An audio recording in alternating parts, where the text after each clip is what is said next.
ఇప్పటికే ఎన్నో ఆరోపణలు వచ్చాయి. గత ప్రభుత్వం బీఆర్ఎస్ ప్రభుత్వంలో ఎదుర్కొంటున్న సమస్యలన్నీ కూడా మనం చూసుకున్నాము. ఆల్రెడీ పేపర్ లీకేజీలు కానీ, పేపర్ వాయిదా కానీ, పేపర్ రద్దు విషయంలో కానీ టీఎస్పీఎస్సీ చాలా విమర్శలు ఎదుర్కొంటుంది. దానికి సంబంధించి స్టూడెంట్స్ అందరూ కూడా ఎన్నో ధర్నాలు చేశారు. కోపం మీద బీఆర్ఎస్ ప్రభుత్వాన్ని గద్దెదించే ప్రయత్నం కూడా చేశారు. కొత్త ప్రభుత్వాన్ని కూడా తెచ్చుకున్నారు. స్టూడెంట్స్కి ఆ సత్తా ఉన్నట్టుగా మనం చూసుకున్నాం. అయితే ఇప్పుడు మరోసారి ఏం జరుగుతుందంటే టీఎస్పీఎస్సీలో కొంతమంది స్టూడెంట్స్ అందరూ కూడా ఎగ్జామ్స్ ఎప్పటి నుంచో రాస్తున్నారు. అయినా కానీ దానికి ఇప్పటికీ రిజల్ట్స్ రాలేదు. సో రిజల్ట్స్ ఇన్ని రోజులైనా కూడా ఎందుకు రావట్లేదు అని చెప్పేసి వీళ్ళందరూ కూడా ఆందోళనకి దిగారు. ఏడబ్ల్యూ అదేవిధంగా జిఆర్ఎల్కి సంబంధించిన స్టూడెంట్స్ అందరూ కూడా ధర్నా చౌక్ ఇందిరా పార్క్ దగ్గర ధర్నా చౌక్కి రావడం జరిగింది. ధర్నా చౌక్ వచ్చి వీళ్ళందరూ కూడా వాళ్ళ యొక్క ఆందోళన ఈ విధంగా శాంతియుతంగానే ఇక్కడ మనకు తెలియజేస్తున్నారు. అసలు వీళ్ళ ఎగ్జాక్ట్ ప్రాబ్లం ఏంటి, వీళ్ళ డిమాండ్ ఏంటని కూడా తెలుసుకుందాం. ఫస్ట్ అయితే రిజల్ట్స్ రావాలని ఎదురు చూస్తున్నారు కాబట్టి ఎప్పటి నుంచి రిజల్ట్స్ రాలేదో కూడా అడుగుదాం. చెప్పండి, రిజల్ట్స్ ఎప్పటి నుంచి ఆపేశారు? మేము ఎగ్జామ్ అయిపోయి January 22 ఒక ఎగ్జామ్ రాసాం. అది మళ్ళీ రీషెడ్యూల్ అయ్యి జూన్లో రాసాము. ఇప్పుడు ఆల్రెడీ 7 months అవుతుంది. మాకు రిజల్ట్స్ ఇవ్వట్లేదు, చాలా డిలే చేస్తున్నారు. అప్పటి వరకేమో Group 4 ఎగ్జామ్ అవి ఉన్నాయని డిలే చేసినారు. దాని తర్వాత నుంచి అసలు అప్పటి నుంచి పని చేయట్లేదు. జూలై నుంచి ఇప్పటి వరకు టీఎస్పీఎస్సీ నుంచి ఒక్క పని కూడా జరగట్లేదు. బీఆర్ఎస్ గవర్నమెంట్ ఏం పట్టించుకోకుండా వాళ్ళు చేశారు. ఇప్పుడు మాకు డీవీ లిస్ట్ ఇవ్వాలి, కంప్లీట్ చేయాలి. మాది ఆన్లైన్ ఎగ్జామ్, ట్రాన్స్పరెన్సీ ఇష్యూస్ ఏం లేవు. బోర్డు ప్రక్షాళన ఇవి అవి అనుకుంటూ కూర్చుంటే చాలా లేట్ అయిపోతుంది. ఇప్పటికే అదే చాలా లేట్ అవుతుంది. సో మాకు రిజల్ట్స్ అయితే ప్రకటించాలి. ఈ రిజల్ట్స్ ప్రకటించడానికి బోర్డు ప్రక్షాళన అనుకుంటూ కూర్చుంటే టైం అవుతుంది. కాబట్టి దీనికోసం కంప్లీటెడ్ ఎగ్జామ్స్ కోసం సీఎం సార్ అయినా గవర్నర్ మేడం అయినా వీళ్ళందరూ కలిసి ఏదో ఒక నిర్ణయం తీసుకోవాలి. హారిజంటల్ ఇష్యూ మీద 2022లో వేసిన కేసు ఇప్పటివరకు రిజాల్వ్ అవ్వట్లేదు. ఏమనంటే Group 1 మీద ఉంది కేసు, సో దాన్ని పక్కన పెడుతున్నారు. ఈ ఏడబ్ల్యూ Group 4 వీటన్నింటికి హారిజాంటల్ ఇష్యూ మెయిన్ ఇష్యూ. ఇప్పుడు గవర్నమెంట్ ఏదో ఒక నిర్ణయం తీసుకోవాలి. టీఎస్పీఎస్సీలో ఉన్న అఫీషియల్స్ అయితే ఎందుకు అది గవర్నమెంట్ దగ్గరికి వెళ్ళట్లేదా, లేకపోతే ఎవరు స్పందించట్లేదో అర్థం అవ్వట్లేదు. అఫీషియల్స్కైనా మేము అందరికీ రిక్వెస్ట్ చేసేది, హయ్యర్ అఫీషియల్స్ ఎవరున్నా ఈ హారిజాంటల్ ఇష్యూ సాల్వ్ చేసి మాకైతే రిజల్ట్స్ ఒక డేట్ ఇవ్వండి. ఒక 10 daysలో అయిపోతుందా, డీవీ లిస్ట్ ఇచ్చేటట్టు చూడండి. అపాయింట్మెంట్ ఆర్డర్స్ ఫిబ్రవరి కల్లానన్నా కంప్లీట్ అయ్యేటట్టు ఉండాలి. ఇలా సాగదీస్తూ పోతే ఎలా? అసలు చదువుకున్న చదువు అందరికీ పరిష్కారం అవుతుంది అనుకుంటే మేము చదువుకున్న చదువుతోనే మేము సమస్యల్లో దీంతోనే ఉంటాం. చూస్తున్నారు కదా అక్కడ ఎంతమంది ఆత్మహత్యలతో అవుతున్నారు. అదే చదువు ఉండి వాళ్ళకి జాబ్ ఉంటే మీరు అనుకోవచ్చు వాళ్ళు పర్సనల్ ప్రాబ్లమ్స్ వల్ల చనిపోతున్నారేమో అని. కానీ అదే వాళ్ళకి జాబ్ ఉండి అన్నీ ఉంటే ఆ పర్సనల్ ప్రాబ్లమ్స్ అన్నీ అవాయిడ్ చేస్తారు కదా. ఇంత హయ్యర్ అఫీషియల్స్లో ఉండి మీకు ఈ మాత్రం తెలియకుండా ఎలా ఉంటున్నారో మాకు అసలు అర్థం అవ్వట్లేదు. ఈ కంప్లీటెడ్ ఎగ్జామ్స్ గురించి అయితే ఎంత త్వరగా వీలైతే అంత త్వరగా డెసిషన్ తీసుకొని కంప్లీట్ చేయాలనే మేమందరం ఇక్కడ కూర్చొని ధర్నా చేస్తున్నాము. మీరందరూ రెస్పాండ్ అవ్వాలి, హయ్యర్ అఫీషియల్స్ ఎవరున్నా సరే.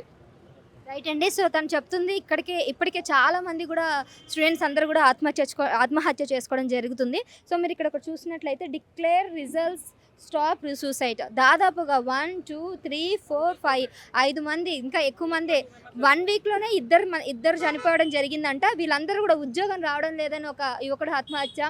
అదేవిధంగా ఇప్పటికే సరైన టైంలో నోటిఫికేషన్ ఇవ్వాలి, లేఖ రాసి నిరుద్యోగ ఆత్మహత్య, ఇది ఒకటి కూడా జరిగింది. ఇది December 16 జరిగింది. అదేవిధంగా ఉద్యోగం రాలేదేమోనని యువకుడు ఆత్మహత్య, అది జరిగి తొర్రూరులో జరిగిందండి. ఇది కూడా మనకి Group 1 Group 4 ఏఈ పరీక్ష రాశాడు. ఇప్పటికీ రిజల్ట్స్ రాలేదని చెప్పేసి నిరుత్సాహానికి గురయ్యి రాజ్ కుమార్ అనే వ్యక్తి చనిపోవడం జరిగింది. ఇక ఇంకో వ్యక్తి ఉద్యోగం రావట్లేదని చెప్పేసి యువకుడు ఆత్మహత్య చేసుకున్నాడు. ఇది కూడా మనకి పెన్ మహద్ 30 సంవత్సరాల యువకుడు సూర్యాపేట జిల్లాకు సంబంధించిన పెన్ మహద్ మండలం ఘటన జరిగింది. అదేవిధంగా హైదరాబాద్ అశోక్ నగర్లో విద్యార్థిని చనిపోయింది. ఇది అందరికీ తెలిసినే ఉంది. ఈ అమ్మాయి గురించి ఆ మధ్యన చాలా వైరల్ కూడా అయింది ప్రవళిక. సో ప్రవళిక విషయంలో కూడా ఇప్పటి వరకు కూడా ఎటువంటి చర్యలు అయితే తీసుకోలేదు గత ప్రభుత్వం తీసుకోలేదు, ఇప్పుడు ప్రభుత్వం కూడా పట్టించుకోలేదు. సో చెప్పండి సార్, మీరు ఈ స్టూడెంటేనండి? ఓకే, ఫ్యాకల్టీ ఉన్నారు. సో ఇక్కడ ఫ్యాకల్టీ ఉన్నారు, మరి ఫ్యాకల్టీ వీళ్ళకి సంబంధించిన కొన్ని విషయాలు చెప్తారంట. సో చెప్పండి, అసలు ఏం జరుగుతుంది? జరగడానికి ఏమో అందరికి తెలిసిందే. ఇది 2021 డిసెంబర్ నుంచి నోటిఫికేషన్స్ అని చెప్పడం జరిగింది. ఆల్మోస్ట్ 3 years నుంచి వీళ్ళందరూ ప్రిపేర్ అవుతున్నారు. నోటిఫికేషన్ వస్తుంది అని చెప్పి 50,000 నోటిఫికేషన్, అది కాస్త 80,000 అన్నారు. నోటిఫికేషన్ బడి 1.5 year అయింది. 1.5 year అయిన తర్వాత ఒకసారి ఎగ్జామ్స్ అయిన తర్వాత క్యాన్సిల్ అయినాయి. 14 exams కంటిన్యూ క్యాన్సిల్ అయిన తర్వాత మళ్ళీ ఎగ్జామ్స్ పెట్టడం జరిగింది. డ్యూ టు ట్రాన్స్పరెన్సీ ఇష్యూ ముందు ఆఫ్లైన్లో పెట్టిన ఎగ్జామ్ తర్వాత ఆన్లైన్లో పెట్టడం జరిగింది. ఆన్లైన్లో పెట్టేటప్పుడు అప్పుడు ఆ గవర్నమెంట్ ఏమన్నారంటే వితిన్ 45 డేస్లో రిజల్ట్స్ ఇచ్చేస్తాం, అందుగురించి ఆన్లైన్కి వెళ్తున్నాం అని చెప్పి అన్నారు కేటీఆర్ సార్. సో ఇక్కడ ఏమైంది, 45 డేస్ అయిపోయింది, 2 మంత్స్ అయిపోయింది, 3 మంత్స్ అయిపోయింది, 7 మంత్స్ అయిపోయింది, ఇంతవరకు జీఆర్ఎల్ ఇచ్చారు కానీ ఇంతవరకు డీవీ లిస్ట్కి పిలవలేదు. దాంతోపాటు గ్రూప్ 4 జరిగింది, పిఎల్ జరిగింది, తర్వాత ఏఈ జరిగింది, తర్వాత టీపీపీ జరిగింది, వాటి యొక్క ఫైనల్ కేసు ఇవ్వలేదు. ఎందుకు ఇవ్వలేదు అంటే కోడ్ ఉందని చెప్పి ఇవ్వలేదు. ఇప్పుడు ఏమైంది, కొత్త గవర్నమెంట్ వచ్చిన తర్వాత బోర్డు ప్రక్షాళన అని చెప్పి చాలామంది అనేసరికి వాళ్ళందరూ రిజిగ్నేషన్ చేశారు. ఆ రిజిగ్నేషన్ ఏమో గవర్నర్ యాక్సెప్ట్ చేయట్లేదు. గవర్నర్ యాక్సెప్ట్ చేయింది, ఇప్పుడు కొత్త బోర్డుని నియమించడం ఇబ్బంది అవుతుంది. సో వాళ్ళు యాక్సెప్ట్ చేయరు, వీళ్ళేమో దానిపైన చర్యలు తీసుకోరు. ఈ గవర్నరు మన సీఎం గారు ఇద్దరు కూర్చొని మాట్లాడితే ఎక్కడైనా ఎందుకు వస్తుంది. కానీ ఇది ఒక్క స్టేటే కాదు, చాలా వరకు కాంగ్రెస్ అపోజిట్ గవర్నర్ బీజేపీ అనేది చాలా స్టేట్లో ఇదే అయింది. ఇంతకుముందు జరిగిన యూనివర్సిటీ ప్రొఫెసర్లు ఇంతవరకు మనకు ఫిల్ కావడానికి కారణం కూడా అదే, గవర్నర్ సంతకం పెట్టలేదు. ఎట్ ద సేమ్ టైం మొన్న ఆర్టీసీ బిల్లో కూడా గవర్నర్ ఏదో ఒక loop hole, actually governor should sign, ఆమెకు ఎట్లాంటి పవర్స్ ఉండవు, బట్ ఏంటంటే ఏదో ఒక లూప్ హోల్ చూపించి ఆపేస్తున్నారు. ఇదేమైందంటే వాళ్ళు కొట్టుకొని పొలిటికల్ రైవర్లు మధ్యలో నిరుద్యోగులు అన్యాయం అయిపోతారు. ఇంకా దారుణమైన విషయం ఏంటంటే ఇక్కడ ఎవరైతే ఉన్నారో వీళ్ళందరూ కూడా సెలెక్టెడ్ క్యాండిడేట్స్. రేపు పొద్దున డీవీ లిస్ట్ వస్తే జస్ట్ సర్టిఫికేట్ సబ్మిట్ చేసి they have to get gazetted officer. వాళ్ళు ఇప్పుడు ర్యాపిడో అని, జొమాటో అని అట్లాంటి పనులు చేసుకోవాల్సి వస్తుంది. ఎంత దారుణమైన పరిస్థితి అంటే అసలు గవర్నమెంట్ నాకు అర్థం కాదు, వాళ్ళకి కావాల్సిన పనులు వితిన్ క్యాబినెట్ మీటింగ్ పెట్టుకుంటారు, వెంటనే చేసుకుంటారు, అంతా అయిపోతూ ఉంటుంది. మరి ఇంత చిన్న ఇష్యూ ఇది, యాక్చువల్లీ పెద్ద ప్రాబ్లం ఏం లేదు, కరెక్ట్గా హాఫ్ అన్ అవర్ కూర్చుంటే పని అయిపోయేదానికి ఎందుకు వదిలేస్తారు. ఇదే కాదు, గ్రూప్ 1, గ్రూప్ 2, గ్రూప్ 3, గ్రూప్ 4 ఇప్పుడున్న నోటిఫికేషన్స్కి డేట్స్ ఇచ్చారు. గ్రూప్ 3 ఇవ్వలేదు, గ్రూప్ 1, గ్రూప్ 2 రీషెడ్యూల్ చేస్తా అన్నారు. మరి వాటి డేట్స్ ఏంటి? ఇప్పుడు ఒకవేళ ఇది కానీ కాలేదనుకోండి, గవర్నర్ ఈ టీహెచ్బోడి ప్రక్షాళన కాకపోతే మళ్ళీ కోర్ట్స్ వస్తాయి. పంచాయతీ ఎలక్షన్ అని, ఎంపీ ఎలక్షన్ అని, ఎమ్మెల్సీ ఎలక్షన్ అని, ఇట్లా ఒక 6-7 నెలలు వెళ్ళిపోతే ఇదో 6 మంత్స్ 7 మంత్స్ వెళ్ళి మళ్ళీ కొత్త వాళ్ళని గవర్నర్ యాక్సెప్ట్ చేస్తారో తెలియదు. మళ్ళీ బోర్డు ఫామ్ అయ్యి మళ్ళీ వాళ్ళకు వర్క్ అర్థం కావాలి, ఏం చేస్తారు, ఇంతవరకు ఏమైందని చెప్పి దానికో 15-20 డేస్ 30 డేస్ అంటే ఇయర్ మొత్తం పోతుందా? అంటే ఇప్పుడు మా డిమాండ్ ఏంటంటే మీరు ఆ పాత బోర్డు మెంబర్ కాళ్ళు పట్టుకుంటారా, చేతులు పట్టుకుంటారా, మాకు సంబంధం లేదు. ఆల్రెడీ వాళ్ళు మా ఎగ్జామ్ పెట్టారు కదా, వాళ్ళని పిలిపించి మా రిజల్ట్స్ ఇవ్వండి. తర్వాత మీరు బోర్డు ప్రక్షాళన చేసుకుంటారా, ఏం చేసుకుంటారా అది మీ ఇష్టం. మాకు వితిన్ 1 వీక్ రిజల్ట్స్ కావాలి ఎట్టి పరిస్థితుల్లో. ఇంకా మేము జొమాటోలు, స్విగ్గీలు చేయలేము, మా వల్ల కాదు. ఆల్రెడీ చనిపోతున్నారు నిరుద్యోగులు. ఎంతమంది చనిపోవాలని నాకు అర్థం కాదు. ఒక రాజకీయ నాయకుడు చనిపోయిందా? ఒక్కరు కూడా చనిపోరే అంటే మా బాధలు ఎవరికి పడ్డాయి అవి? సో ఇదండి ఇప్పటి వరకు స్టూడెంట్స్ అందరూ కూడా ఎగ్జామ్స్ రాసినా కూడా రిజల్ట్స్ రాకపోవడంతో ఉద్యోగాలు ఏం చేయాలో తెలియక స్విగ్గీలు, జొమాటోలు చేసుకున్న పరిస్థితి నేను చూస్తున్నాను అంటూ వాళ్ళ ఫ్యాకల్టీ చెప్పుకొస్తున్నారు. మా స్టూడెంట్స్ ఇంత చదువులు చదివి స్విగ్గీలలో, జొమాటోలలో పనిచేయడం ఏంటండి? ఒక రాజకీయ నాయకుడు కూడా చనిపోవట్లేదు, కానీ స్టూడెంట్స్ చనిపోవడానికి ఎందుకు ఇలాంటి పరిస్థితి తీసుకొస్తున్నారు అంటూ నిలదీస్తున్నారు. ఒక 1 వీక్లో మాత్రం ఖచ్చితంగా రిజల్ట్స్ అయితే మాకు కంపల్సరీగా బయటికి తీసుకురావాలని చెప్పేసి కూడా డిమాండ్ చేస్తున్నారు. సో బ్రదర్ చెప్పండి, మీరు ఏం ఎగ్జామ్ రాశారు? నేను 5 ఎగ్జామ్స్లో ఓపెన్ కేటగిరీలో సెలెక్ట్ అయ్యా, కానీ 1 ఇయర్ అవుతుంది జాబ్ వచ్చి ఓపెన్ కేటగిరీలో ఉండి కూడా ఇంటికి వెళ్ళలేని పరిస్థితి. సో గవర్నమెంట్ ఇప్పటి నుంచే జరిగే ప్రతి నిరుద్యోగ ఆత్మహత్యకి, డిప్రెషన్లో ఉన్న ఆత్మహత్యలకు అన్నిటికీ ప్రభుత్వం బాధ్యత వహించాలి. వాళ్ళు పాపం కట్టుకునే వాళ్ళు పోయారు. ఇప్పుడు మీకు కూడా ఈ పాపం కావాలనుకుంటే కొత్త గవర్నమెంట్కి ఇది ఇంతే డిలే చేయండి.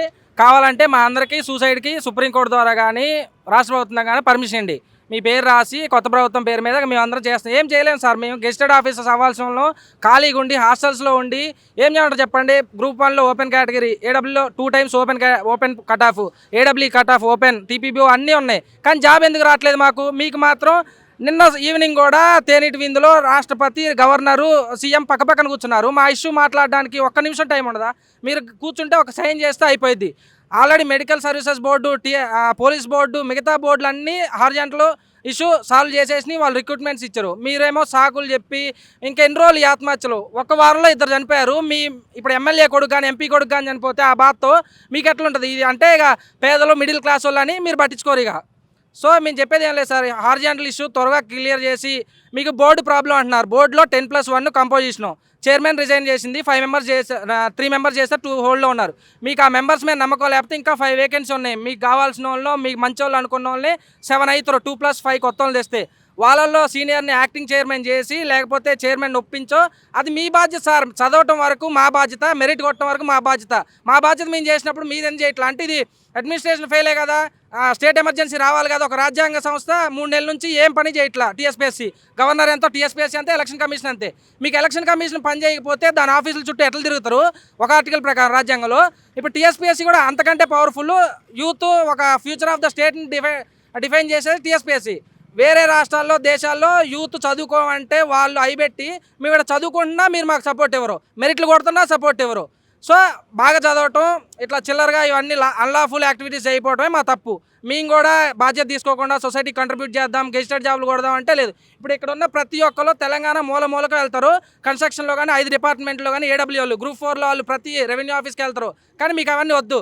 మీకు ఎంతవరకు అంటే మాకు ఏ ప్రభుత్వం సంబంధం లేదు. పాత వాళ్ళన్నా కొత్త వాళ్ళన్నా మాకు ఇష్యూ సాల్వ్ చేస్తే మేము వచ్చి మీకు సన్మానాలు చేస్తాం. మీకు ఏది కావాలంటే అది చేస్తాం. సో మా ఇష్యూ సాల్వ్ చేయండి, మమ్మల్ని సొసైటీకి కంట్రిబ్యూట్ చేయండి, మా కేసులు తొందరగా సాల్వ్ చేయండి, గవర్నర్ మీద రెస్పాండ్ అవ్వండి.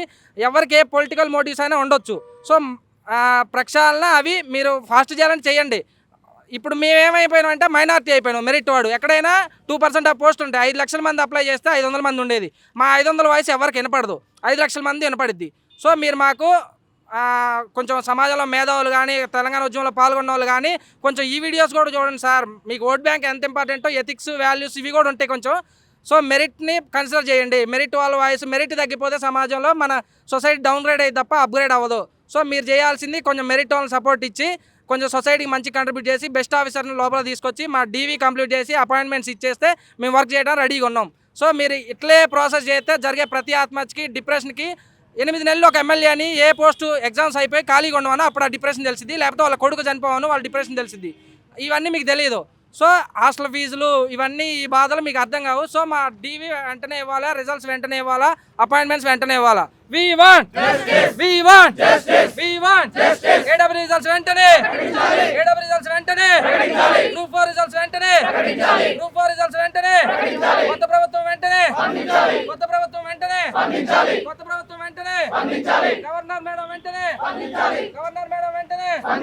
ఇంకెన్నాళ్ళు ఇంకెన్నాళ్ళు ఇంకెన్నాళ్ళు ఇంకెన్నాళ్ళు unemployed youth life also, unemployed youth life also, unemployed youth life also. నిరుద్యోగ ఆత్మహత్యలు, నిరుద్యోగుల ఆత్మహత్యలు, నిరుద్యోగుల ఆత్మహత్యలు, మెంటల్ ట్రామాను వెంటనే. We want justice, we want justice, we want justice, we want AW results. So ఇదండి చూస్తున్నారు కదా. సో మొత్తం మీద వీళ్ళు ఒకటే కోరుకుంటున్నారు, ఏడబ్ల్యూ అదేవిధంగా జిఆర్ఎల్ రిజల్ట్స్ వెంటనే ప్రకటించాలి. 1 వీక్లో మాకు రిజల్ట్స్ కనుక ప్రకటించకపోతే సీరియస్ ఇష్యూ అయితే అవుతుంది. మీరు ఖచ్చితంగా స్టూడెంట్స్ యొక్క పవర్ ఏంటో చూస్తారు ఈ 1 వీక్లో అన్నట్టుగా వీళ్ళు ఇక్కడ ధర్నా చేస్తున్నారు. అంతేకాకుండా వీళ్ళు దాదాపుగా గవర్నర్ కానీ లేదంటే ప్రభుత్వానికి కానీ వీళ్ళందరికీ కూడా ఖచ్చితంగా వార్నింగ్ అయితే ఇవ్వడం జరిగింది. ఇంతకుముందు కూడా ఇక్కడ కొంత ఇష్యూస్ గురించి కూడా వాళ్ళని కలవడం కూడా జరిగింది. కానీ ఇప్పటివరకు కూడా ఎటువంటి రెస్పాన్స్ రాకపోవడం వల్ల వాళ్ళంతా కూడా నిజానికి ఆవేదనకు గురయ్యారు. సో దాని గురించి ఇటువంటి నిర్ణయం తీసుకోవడానికి ఇది ఇక సరైన సమయం అని చెప్పేసి ఇంకా ముందుకు రావడం జరిగింది. మరి చూద్దాం, మీరు ఇప్పటికైనా ప్రభుత్వం కానీ వీళ్ళ మీద లేదంటే ఎస్పీఎస్ బోర్డు కానీ మళ్ళీ కూడా వీళ్ళ గురించి మరోసారి ఆలోచించి వీళ్ళు అనుకున్నట్టుగా రిజల్ట్స్ వెంటనే డిక్లేర్ చేస్తే బాగుంటుందని మనం కూడా కోరుకుందాం. Thank you.